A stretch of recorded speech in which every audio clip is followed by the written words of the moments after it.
Bienvenidos a otro domo. Vamos a charlar hoy sobre psicología, sobre sexología, y para eso está con nosotros la psicóloga y sexóloga Renata Llaneta. ¿Cómo estás, Renata? Bienvenida. Bien, muchas gracias, Oscar. Bueno, la primera pregunta, queremos que nos cuentes y que le cuentes al público cómo nace en vos este interés por la psicología y luego por la sexología, porque yo entiendo que va primero uno y después lo otro. Exactamente. Sí, yo en realidad desde muy chiquita me gustó la psicología.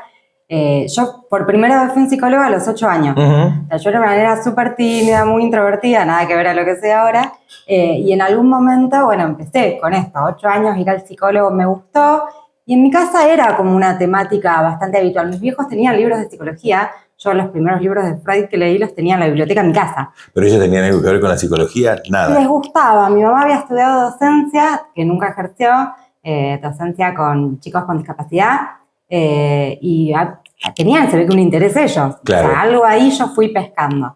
Y con el tiempo, yo como a los 14 decidí que iba a estudiar psicología, y cuando arranqué la carrera, ya a los 18 empecé psicología, a los 19 más o menos fue que me decidí que quería sexología, que también era un tema que me daba cuenta que tenía como facilidad ya desde chica, desde la adolescencia, de hablar con chicos de mi edad, como de tener como más flexibilidad, más cancha para hablar de esas cosas, que viniera un compañero o una compañera a preguntarme algo en mi casa, se hablaba con mucha facilidad. Entonces me fui por ese lado. Cuando me enteré que podía hacer una formación después de... Yo creo que el tema de la sexología, lo hemos hablado en varias oportunidades, es un tema, ¿cómo podría decirte? Es un tema tabú en muchas familias. Por ahí no se toca, por ahí venimos con ciertos miedos de nuestra crianza, que cómo hacemos con nuestros hijos. ¿Cómo ves ese tema? ¿Cómo crees vos cómo ves la educación sexual en los más jóvenes, por ejemplo? Sí, es muy difícil. Esto dentro de la misma familia, si bien ahora estamos en una sociedad como mucha más apertura y no sé, las redes sociales hay mucha más información a disposición, pero creo que en esto específicamente de padres hacia hijos es un tema como medio incómodo de hablar o qué sé yo, me ha tocado hablar en algún momento con incluso ginecólogos, ginecólogas, por ejemplo, o psicólogos, psicólogas que llevan a los hijos como, bueno, hablale vos de este tema porque a mí no me sale. Y es toda esta cuestión de, bueno, qué información darle, hasta dónde, cuánto sí, cuánto no. En mi casa eso fue como muy, muy natural. Claro. Desde muy chiquitas nos empezaron, tanto a mí como a mi hermana, a inculcarnos un montón de cosas, a hablar del tema de una manera muy, muy abierta, claro. Sin tabú. Sí, claro. Entonces, Y eso ha hecho que tu carrera sea más fácil, digamos, en cuanto a este tema, porque si era una casa que por ahí te ponía ciertos incluso me ha pasado que parámetros. Charlar con muchas colegas con las que tenemos la misma formación, que me contaban que en algún momento cuando ellas plantean que lo que quieren hacer es una formación de una especialidad en sexología dentro de la psicología, como, qué horror, ¿qué va a hacer mi hija? ¿No? Sí. Esto pero no, en mi casa al contrario, mis viejos chochos le contaban a todo el mundo como con un orgullo. Claro. Para mí, nada, natural. Pero en algún punto me empecé a dar cuenta que era como, bueno, no era tan simple decir mi hija va a ser sexóloga, pero ellos siempre lo vieron como con mucha apertura, fue un tema muy natural. ¿Y qué recursos o herramientas vos recomendás para una educación sexual adecuada? Información científica, confiable. En primer lugar creo que eso, ¿sí? No todo esto que te digo, ¿no? Bueno, las redes sociales, por ejemplo, sí. Todo lo que circula a veces no es información científica, no está avalada por profesionales, no tiene bases en estudios. Entonces me parece que eso es fundamental, porque incluso nosotros, ¿no? No hablamos desde nuestra experiencia o desde nuestras vivencias, sino que uno tiene que abrir el abanico de posibilidades, estudiar un montón de cosas. Nosotros tenemos estudio de fisiología, de anatomía, o sea, toda la parte también psicológica, obviamente, claro. Pero como los que pueden ser sexólogos son tanto médicos como psicólogos, es una formación de posgrado, hay un montón de cosas que uno tiene que estudiar. No es solamente, como dice una colega mía, que porque practicamos mucho nos dan un título ni nada por el estilo, al contrario, no tiene que ver con nuestra propia vida. Incluso hasta creo que hay mucho de eso, ¿no? Que la gente se arma como un personaje de lo que uno puede llegar a hacer. Me pasan las consultas, que algunas personas hasta te digan, no, pero a vos esto no te debe pasar. Somos personas, nos pasan cosas también, podemos llegar a tener hasta una dificultad en la sexualidad también. Pero, ¿cómo afecta, por ejemplo, la salud mental en la vida sexual de una persona? Muchísimo, muchísimo. Porque, a ver, la sexualidad se supone que es el área de la vida en la cual uno se vincula con otra persona desde un plano muy vulnerable, de mucha exposición. Y de total intimidad. Exactamente, es como, bueno, el plano de más intimidad que podemos pensar a lo mejor. Y de alguna manera esto de una persona que su salud mental está con alguna dificultad. Pensemos en una persona con un estado de ánimo, podemos pensar en un paciente con alguna depresión, en alguna persona con mucha ansiedad. El tema de la ansiedad es por ahí algo bastante habitual en nuestros días. Hoy por hoy la ansiedad está afecta muchísimo. Sí, dentro de lo que es las dificultades en la sexualidad, la ansiedad de rendimiento, hay un montón de cuestiones que tienen que ver con la autoestima de la persona, el autoconcepto. Entonces, influye muchísimo. Sin salud mental no hay chance de una salud sexual adecuada. Y en cuanto a parejas, ¿cómo podés vos abordar y resolver ciertos conflictos en una pareja? Por ejemplo, ¿cuesta mucho que una pareja te vaya a una consulta? ¿O va primero uno y luego el otro? Es bastante habitual que una de las personas implicadas en el vínculo sea la que demanda el espacio de terapia. Y sí, en general, a ver, hay uno que toma la iniciativa, a veces está todo tan desmoronado que, bueno, aceptan, pero en general suele pasar con más frecuencia que hay una persona que pide el espacio dentro de ese vínculo. Claro. Y el otro como que no, la patea, hasta que la cosa ya está bastante podrida. Por eso que a veces cuando llegan a terapia es como que es difícil. Yo siempre digo esto, bueno, uno va a trabajar en pos de que esa pareja continúe, claro, que se restablezca y que mejoren, pero a veces está todo tan complicado de hace tanto tiempo que es mucho más difícil, porque ya no queda mucho margen de tolerancia o claro, de querer reparar. Ya tienen como un poco las decisiones tomadas. Eso es por ahí lo más difícil. Uno por ahí, esto que estamos hablando acá con vos tan naturalmente, uno lo suele ver en las películas. Y sí, te parece que esto pasa solamente en las películas porque vos ves que los conflictos suceden y que generalmente la que va a hablar de este tema es la mujer y después lo llama al marido y él no viene porque los compromisos, porque y vos lo ves muy, muy en el cine, pero ocurre. Sí. Hay un autor que en este momento estoy tratando de pensar cuál era, pero no te lo voy a decir para no darte mal el dato porque creo que la puedo pifiar. Pero es que planteaba esto, él había hecho estudios científicos con un laboratorio de parejas, o sea, te digo laboratorio porque creo que sé quién es, pero no lo voy a nombrar porque capaz... Por las dudas. Él hacía estudios con muchísimas parejas, tenía todo un equipo de profesionales laburando, iban haciendo libros, redactando todas las investigaciones, y una de las cosas que había identificado y que puedo coincidir por mi experiencia en la clínica es que cuando hablando de una pareja heterosexual, cuando la mujer pide el espacio, todavía están a tiempo y que muchas veces cuando el varón acepta el espacio o cuando es el varón el que lo propone, ya no queda mucho por hacer. Me han pasado casos donde, bueno, no se respeta esa regla, por suerte, pero sí, suele ser lo más habitual. Hay un montón de problemas que tienen que ver con la sexualidad en cuanto al hombre y en cuanto a la mujer, obviamente, sacando a la pareja de lado. ¿Hay cierta apertura en el hombre, por ejemplo, para que vaya a contarte determinados problemas? Sí, vos sabés que sí. En realidad, incluso yo me siento súper cómoda trabajando con hombres, me encanta, porque creo que es un poco esto, bueno, que se animen a hablarlo, parece que esto de la masculinidad... hablar de que tenés una dificultad sexual para ustedes los varones es menos macho. Más difícil, pero no, es difícil creo que por igual en ese sentido, tanto para varones como para mujeres. El hablar de la sexualidad y más hablar, como hemos hablado en alguna oportunidad en la radio, no desde un lugar más, no, sí, todo bien y uno hace un montón de cosas y desde ese lugar, sino hablar realmente de esto que me pasa, esto que no me gusta, me siento incómodo con esta situación. En general es difícil por igual, para hombres y mujeres. Sí, porque esto que me pasa, esto que no me gusta, esto que no me ayuda, nos hace vivir mal el día y llegar mal a la noche. Tal cual. Entonces yo creo que esos problemas son fundamentales. Lo que mi pregunta iba a lo del hombre, porque generalmente, y siempre tocamos este tema cuando hacemos distintas charlas, generalmente el hombre es más reacio a todo. Vos preparás una lección de baile y la mayoría son mujeres. La mujer es como menos temerosa, digámoslo así, mira, para exponerse, me parece. Hoy en día, esto que por ahí está muy... Se nombra un montón, pero yo considero que mucha gente no sabe a qué apuntamos cuando hablamos de la perspectiva de género. Sí. Precisamente yo trabajo desde un abordaje de perspectiva de género prosexo y de eso se trata, ¿no? Esto que muchas veces, bueno, hay gente a favor, gente en contra, que la ideología de género en realidad tiene que ver con contemplar esta variable de lo social que tenemos como seres humanos. Los seres humanos, no sé, cuando estudiábamos en la secundaria nos enseñaban que es un sujeto bio, psicosocial. Bueno, bio, la parte biológica. Psico, bueno, todo esto que estudié yo antes.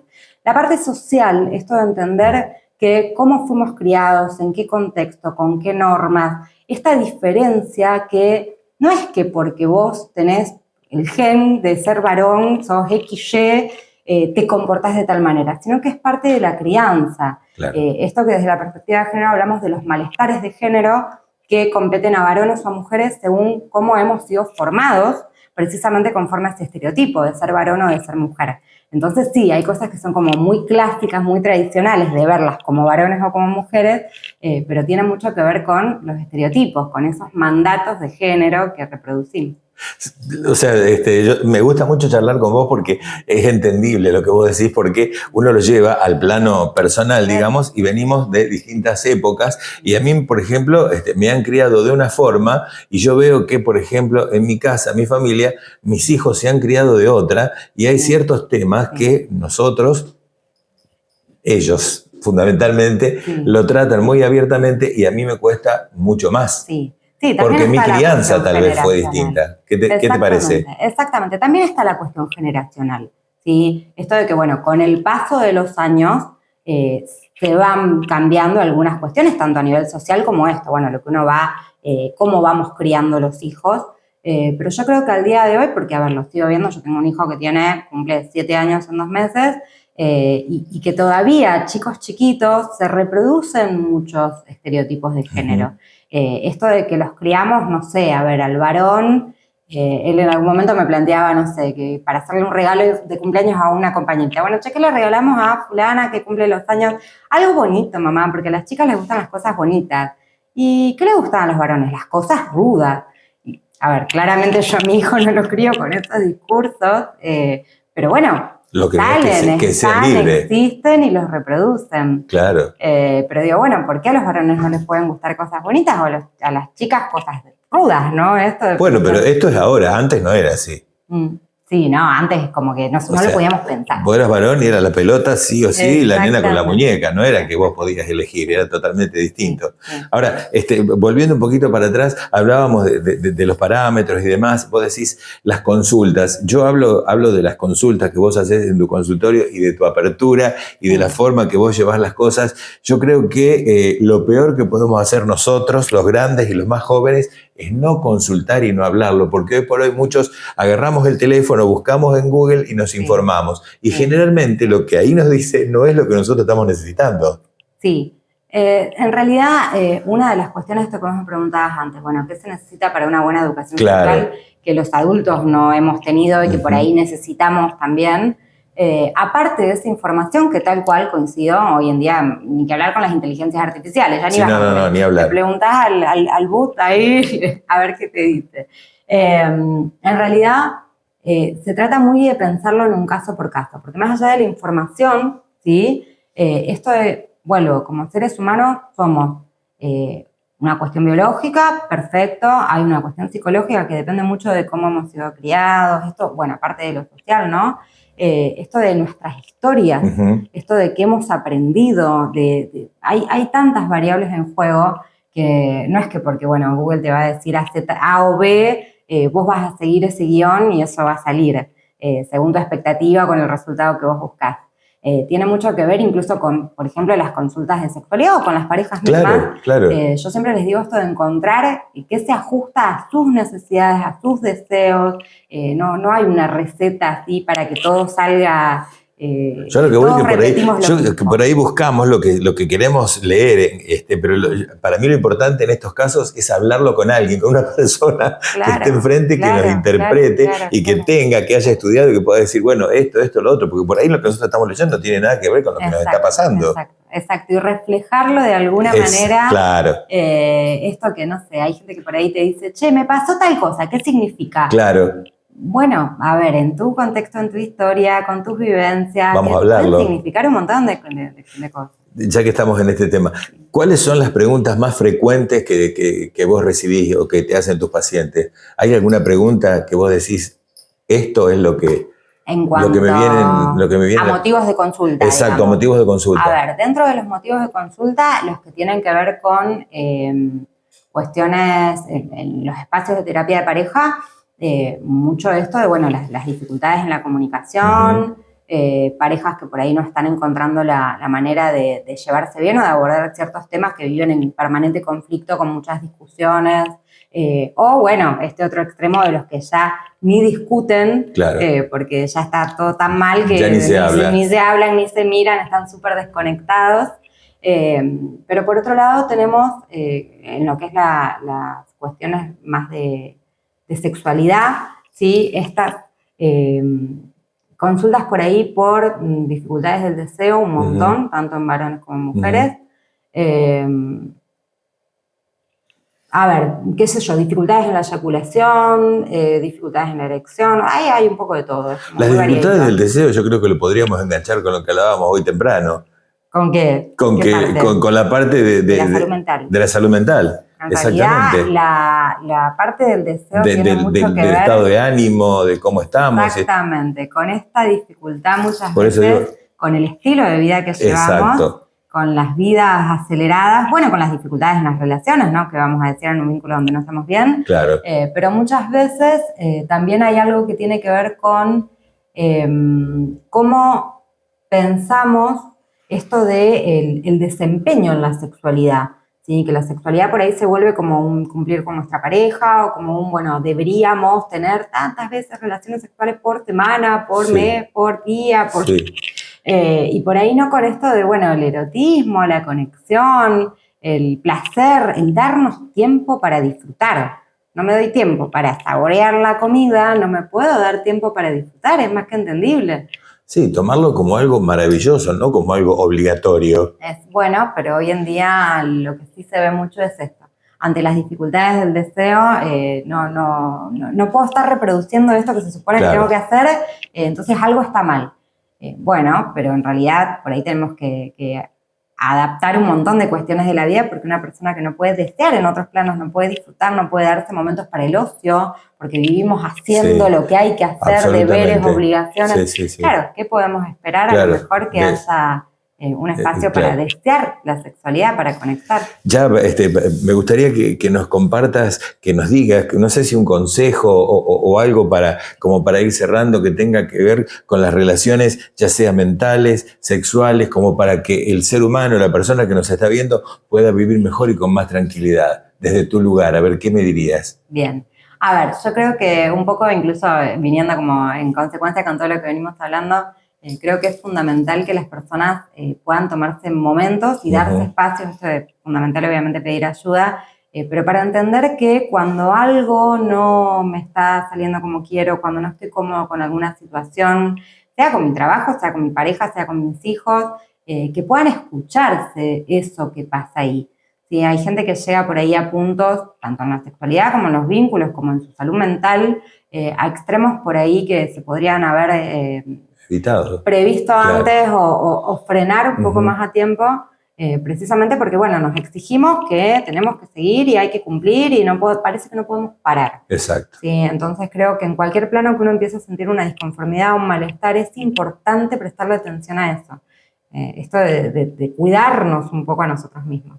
Qué lindo que es tenerte, qué lindo que es poder charlar de estos temas, porque todo el conocimiento que nosotros tuvimos hacia vos nació de una vez en un programa de radio que dijimos, qué lindo que sería hablar con una sexóloga, pero en Galvez no hay sexóloga. Sí, y de ahí nació todo esto y empezamos a charlar, y a mí me parece que es muy, muy fructífero que la gente te escuche y que llevemos este mensaje, porque por ahí están esos temas que son temas tabú, que uno tiene ciertos temores, entonces sacarnos esos temores y poder hablarlo y poder ser libres y poder ser felices. Sí, me encantaría. Incluso esto, bueno, como te he comentado en alguna oportunidad, esto de hacer los espacios en la radio y demás, creo que está muy bueno para llegar a más personas, ¿no? Esto de poder salirme yo del 1 a 1 de la consulta o del 1 a 2 cuando es un vínculo de pareja y poder llegar a más personas, porque poder hablarlo con más naturalidad, esto que yo aprendí en mi casa, ¿no? De poder hablarlo con más naturalidad, porque es algo que nos pasa a todos. Todos hemos nacido producto de una relación sexual. Digo, ¿por qué tanta dificultad en hablar de esto? Y está bueno que las personas puedan empezar a cuestionarse para empezar a vivir un poquito mejor en todos los planos. Tanta dificultad porque hemos sido criados distintos. Por eso, yo vengo de un lugar donde no se hablaba de estos temas. Claro. Donde directamente nunca se tocaba, y si vos tenías que preguntar algo, tenías que hablarle a un amigo, y tal vez ese amigo no tenía la información. Y no existía Google tampoco. No existía Google tampoco. Estaba ese amigo que vos ibas y le preguntabas, y tal vez te venía con cualquier información y uno salía con esa base para cualquier lado. Exacto. Y no, hoy ha cambiado todo. Sí, aparte es esto, ¿no? Un poco que reproducir lo que le sirve al otro, que puede no servirme a mí. Claro. Es muy probable que a mí no me sirva lo mismo. Los chicos, los más jóvenes, los chicos, las chicas en general, ¿tenés consultas? He tenido algunas consultas, sí.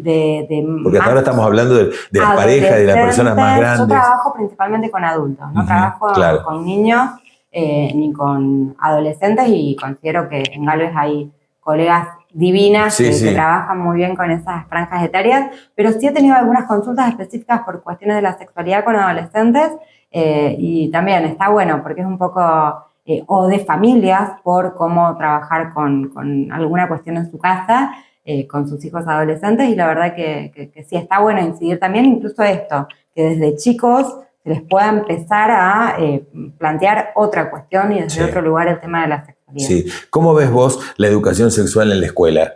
¿Viene bien? Fundamental. Para mí es re importante que la haya. Yo acá estoy dando, de hecho, tengo ahora programadas la ESI. Tenemos programadas por ahí algunas jornadas. Yo sé que hay también docentes que buscan generar estos espacios dentro de las aulas, en lo cotidiano. También hay unas docentes que he conocido estos últimos años que son divinas y que están muy buscando generar esos espacios, laburándolo con sus alumnos. Yo calculo que no debe ser fácil. No debe ser fácil para un docente, tal vez, abordar estos temas con los chicos. Creo que la cuestión es esto, ¿no? Bueno, termina cayendo en algo como muy personal, ¿sí? De alguna cuestión muy de militancia, de alguna docente o docente que tiene como un posicionamiento donde desea llevar muy desde la vocación, incluso llevar eso al aula, porque si bien es algo que debería pasar de una manera también, mucho más natural, lamentablemente creo que muchos docentes no tienen la formación y por eso tampoco saben desde qué lugar hacerlo. Incluso esto, para trabajar en educación sexual, uno tiene que hacer un laburo con uno mismo también previamente. Sí, entonces es muy difícil que lo puedan volcar. A mí estos últimos años me están llamando de muchas escuelas, que tenemos ya un calendario programado para los próximos meses de algunas, incluso en la zona, no solo acá en Galvez, que me encanta hacerlo, porque bueno, es como, si bien la idea no es que educación sexual sea una jornada, un día, unas horitas al año, está bueno esto de que, bueno, convoquen profesionales, personas que tienen una formación para elaborarlo, e incluso siempre quedando como a disposición de esas docentes que buscan generar el espacio, que son las que me contactan y demás, para asesorarlas, acompañarlas en algún para que tengan la información precisa y cómo, o sea, esa información, saber cómo brindársela al alumno. Porque estamos hablando de chicos muy jóvenes que por ahí también algunos se lo toman a la risa. O te tocan con el compañerito, ¿viste? Que suele suceder. Me he encontrado con varias cuestiones. Sí, a veces son muy risueños y demás, pero la verdad que me he encontrado con grupos súper comprometidos, incluso muchos chicos que la verdad me ha pasado de pensar qué padres tendrán estas criaturas, porque unos genios porque tenían mucha información y mucha soltura para hablar. Porque se ve que ya vienen de familias que lo hablan. Sí, la verdad que sí. Tengo algunas caritas incluso que recuerdo porque me llamó la atención, chicos chiquitos, para 14, 15 años, con plantados, y te vos has ido a las escuelas cosas. a dar charlas, sí. Sí. Y que me respondían preguntas, cosas muy curiosas algunos. Siempre están los que les avergüenza un poco el tema. Claro, sí, porque no todo un aula a lo mejor tiene el 100% de no tener vergüenza, debes tener un porcentaje que sí y otro que no. Pero se enganchan un montón, Sí. Se enganchan un montón. Eso es lo mejor, poder aprenderlo, poder preguntar, poder saber. Yo creo que eso es lo bueno que tenemos en este momento, de tener esa apertura. Yo creo que eso nos abre muchísimo para vivir mejor. Tal cual. Para vivir mejor. Sí. Así que bueno, Renata, muchísimas gracias. Muchas gracias a vos. Ha sido un placer tenerte. Un placer. Me encanta, como siempre. No me conocía y ahora nos vemos a cada rato. No te conocía, pero ahora te conozco y cada vez que puedo te llamo porque me encanta. Seguiremos haciendo cosas. Me encanta charlar estos temas porque yo sé que a alguien le estamos haciendo bien. Tal cual. Gracias. A vos.